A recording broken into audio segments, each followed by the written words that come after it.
মেয়েরা সবসময় ভয়ের ভিতরে থাকে। ছোটবেলা বাবা মায়ের ভয়, একটু বড় হলে একাকিত্বের ভয়, ভিড় কোথাও বেশি হলে ভিড়ের ভয়, জোরে বাতাস বইলে ওড়না সরে যাওয়ার ভয়, যৌবন আসলে প্রতিবেশীদের ভয়।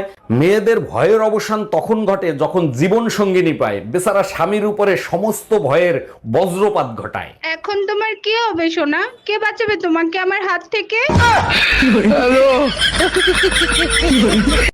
এই আজকে মাংস খাইতে ইচ্ছা করতেছে, একটু মাংস রান্না করবা? মাংস রান্না করতে তো তেল লাগবে, তেল পাবো কোথায়? পাশের বাড়ির ভাবির কাছ থেকে একটু চেয়ে নিয়ে এসো। উনি যে শেষরা, উনি তেল দিবে? তাহলে এখন কি করবা? কি আর করা, আমাদের তেল দিয়ে রান্না করি।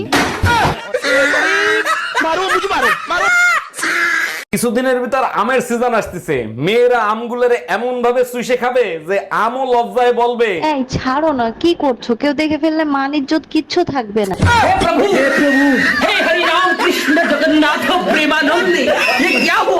কতবার বলছি একটু পদ্মা সেতু ঘোরাতে নিয়ে চলো, কোনো কথা তোমার কানে যায়? আরে গিন্নি, নিয়ে তো আমিও যেতে চাই, কিন্তু ভয় লাগে। ভয় লাগে?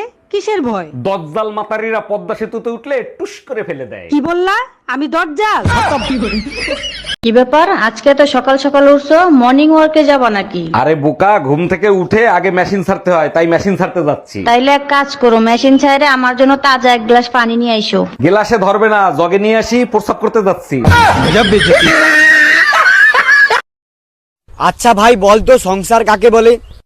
25 বছর পড়াশোনা করার পর মাথার ঘাম পায়ে ফেলে একটা ভালো কাজ জোগাড় করে একটা মেয়েকে বিয়ে করে তার সমস্ত অত্যাচার মুখ বুজে সহ্য করে হাসি মুখে থাকাকে বর্তমান সংসার বলে। একটা কথা বলো, আমি যখনই তোমার সামনে এসি তখনই তুমি কেন চশমা পরে নাও? ডাক্তার বলেছে যখনই মাথা যন্ত্রণা আসবে তখনই চশমা পরে নেবে। আমার সোনা বউটার কি হয়েছে? মন খারাপ কেন? আমারে বলো। তুমি আমাকে একটু ভালোবাসো না? শাহজাহানকে দেখো, মমতাজের জন্য তাজমহল বানাইছে, তুমি আমার জন্য কি বানাইছো? দেখো, আমি তো গরিব মানুষ, তাজমহল তো বানাইতে পারবো না, তবে তোমার কবর পাকা করে দিতে পারবো। Bye bye, tata. ভাবি, you got a beautiful smile. একবার যে দেখবে হৃদয়ে ছবি এঁকে রাখবে। Thank you so much. আপনারও অনেক কাহিনী শুনেছি, পাশে তাকায় দেখেন আপনার জন্য সারপ্রাইজ আছে। You got a beautiful smile. আজকে হাতুড়ি দিয়ে একটা একটা করে তোর দাঁত ভাঙবো।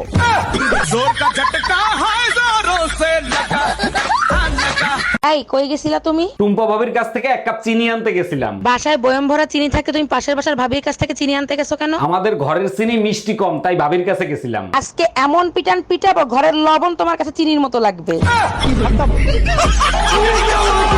আমার মহারানীর রান্না বান্না কি হলো? একটু অপেক্ষা করো, এই তো প্রায় শেষ। তোমার রেশমি কালো চুলগুলো মাঝে মধ্যে একটু সামলায় রেখো। আজ মহারাজা এত রোমান্টিক কাহিনী কি? এরপরে যদি তরকারিতে চুল পাই, কান কোন গরম করে ফেলাবো।